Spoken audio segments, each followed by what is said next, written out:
So let's talk about the writing process of this book. People have asked you and they've asked me if indeed you wrote this book.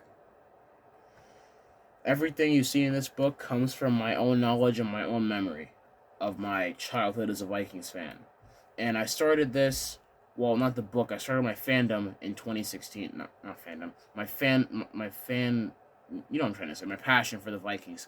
And in 2016, I witnessed the Cordero Patterson kickoff return touchdown against the Cardinals, the Xavier Rhodes pick six, and so many incredible players that I'm just so glad to have seen when I got into football. And not all of them that inspired me were all Vikings players. If I'm gonna keep it 100% honest, Mm-hmm. and if I were to start talking about how much it meant to me, I would never stop.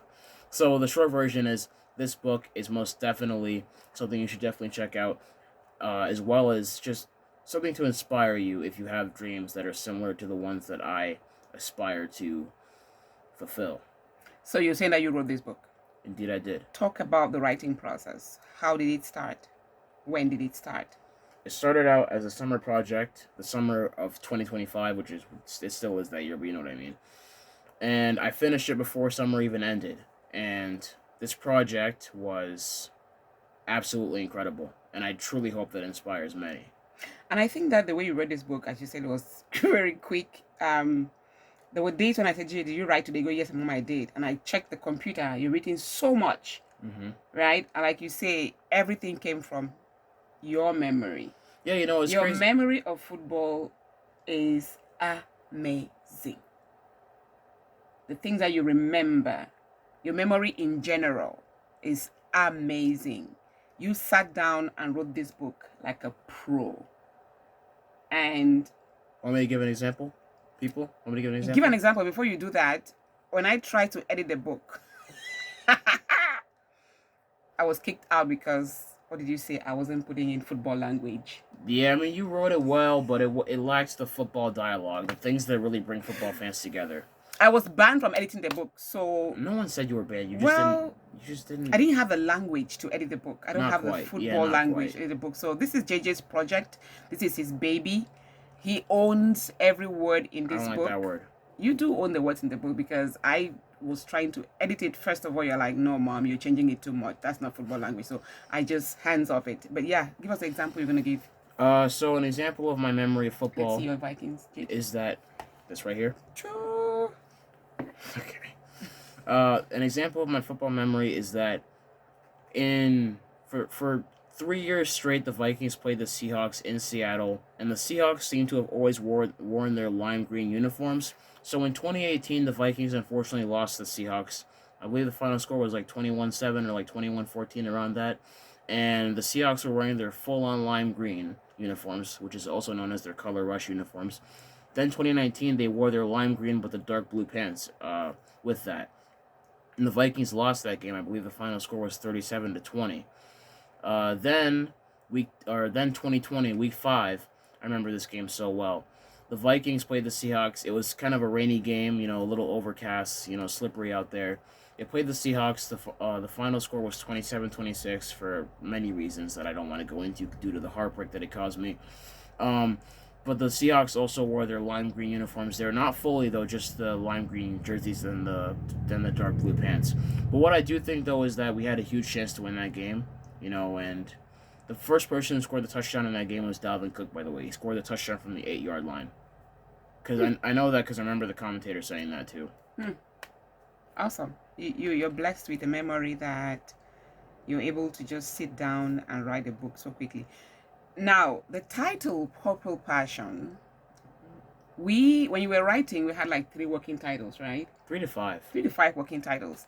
And then it was like 2 minutes of thinking that this title popped up. Mm-hmm. And we're like, yes, this is it. So talk about that process of getting this title. Honestly, Why Purple Passion just was so perfect. they were all good titles.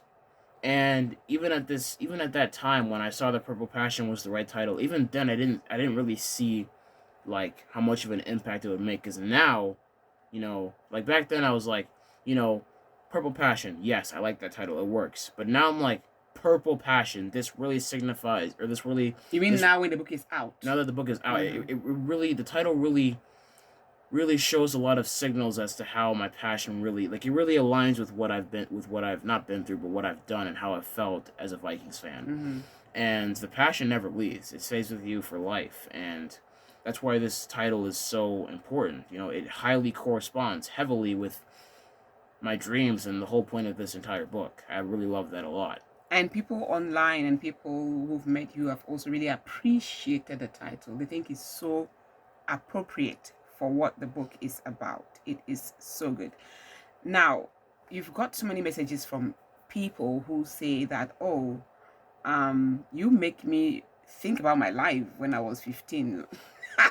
What was I doing when I was 15? Did I just waste, like, this is what adults have been saying. What was I doing, you said? No, adults are asking themselves. Like what were they what doing? were they doing at 15? When you at 15, you're here writing a book.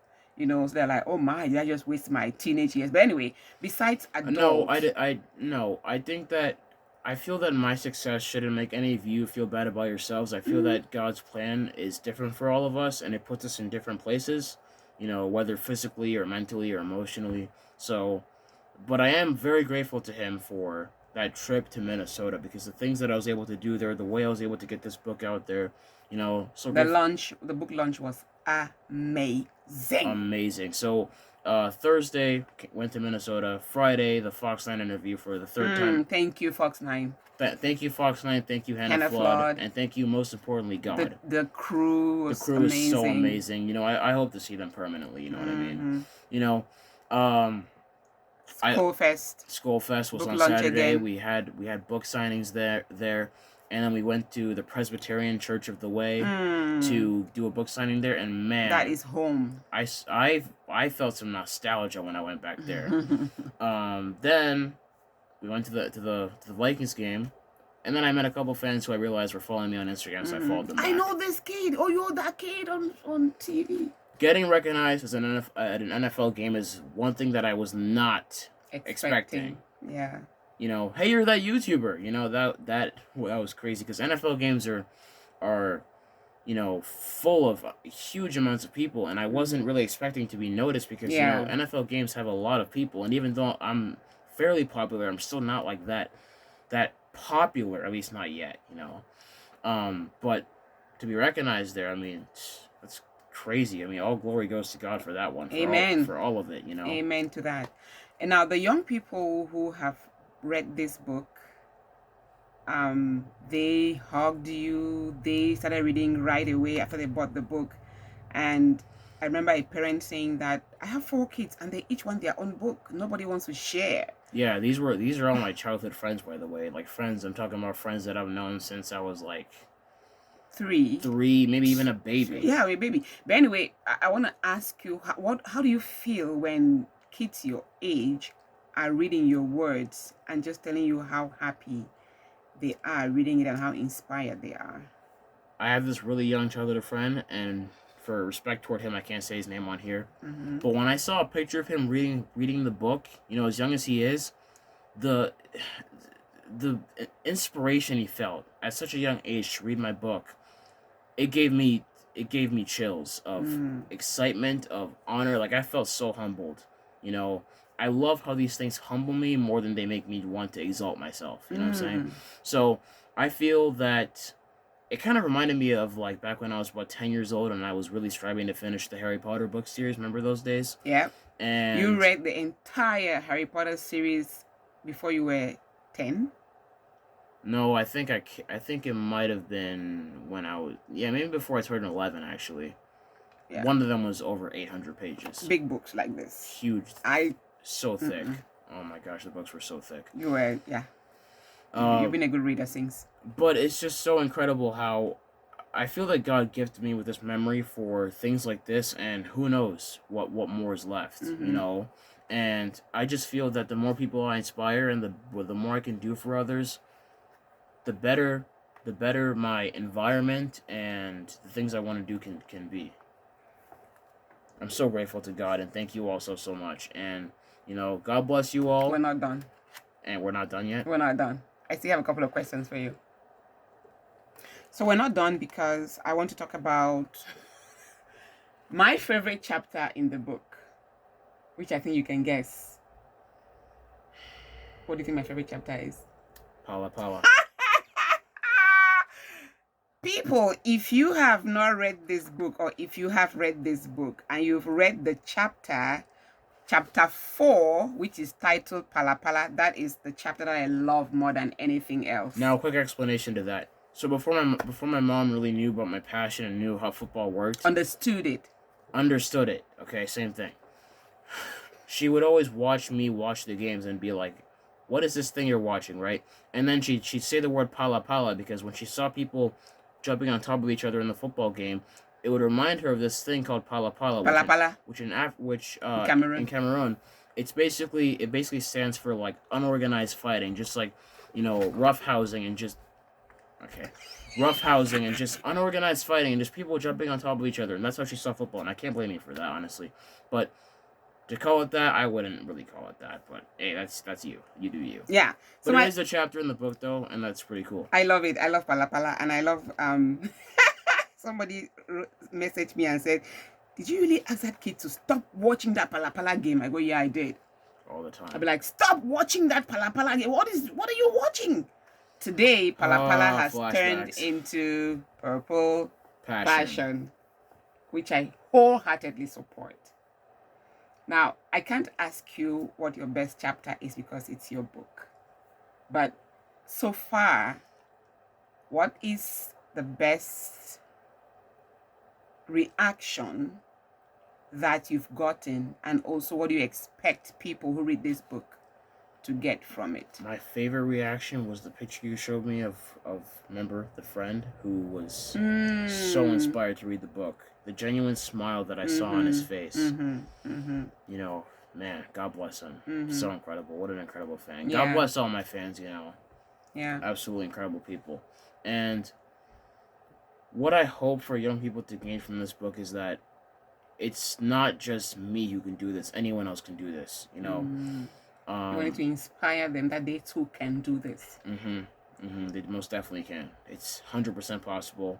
And one thing I've learned is that I feel like as I've managed to find God more and more in my life, I've managed to do things more smoothly regarding my achievements. And I encourage people my age to do the same thing. To follow their heart, to follow their passion, but also to follow the Lord that gave them all those things. Hearing you say that makes me a little bit emotional because when you made this speech at the book launch in church, that was really touching. Because when we're driving to church, I said, JJ, this is a program for the book launch. Do you have something to say? Do you want to prepare notes? You're like, no, Mommy, it just come to me. I think it should just be, at the moment. And you did put some really good words together that adults were touched by it. So there are still some times where I need notes, but I feel like in that setting, in that environment where it all comes to me emotionally, when it's an emotional thing that hits you in that way more than it does professionally, you don't need notes. It comes to you naturally. So get your copy of Purple Passion on Amazon. It will soon be available on Shopify, where we have JJ Vikings merch. So you can get your copies right now on Amazon. Some people from the UK had contacted me. They couldn't find it on the UK Amazon, but they did. So if you can just search by JJ's last name, you should be able to get a copy on Amazon. I've also tried a Google search of Purple Passion, JJ Vikings Journey. That also works too. Yeah. You should find it there. So it is available. Again, very soon you'll be able to see it on Shopify. So you can bundle the merch and the book together. So JJ, congratulations. I am so proud of you. One thing I have told JJ is that nobody writes one book. Though this isn't the end. By God's grace, another book is coming, then maybe another one after that, and maybe another one after that. Who knows? Most people don't write one book. You write 1 and 2. Then maybe 3 or 4. Maybe 3 or 4. So if you really have a passion in books, then 5 or 6 even. Purple in the passion. Thank you, JJ, for doing this. I'm so proud of you. Love you, Mom. And love the Vikings. Skull. God bless you all. Skull Vikings. God bless the Minnesota Vikings. God bless the NFL. God bless sports. God bless the world. Skull Vikings love. Oh, we forgot to say thank you to K-Fan Radio. PA, appreciate you. Thank you, K-Fan Radio, for hosting JJ and At the promoting Friday his Football book Feast. That was live incredible. on the radio and on Friday Football Feast. Thank you so much, PA, and the crew. JJ Vikings signing And all out. the uncles. JJ Vikings signing out. Skull Vikes. All the Viking uncles. Okay, signing out. Skull Vikes.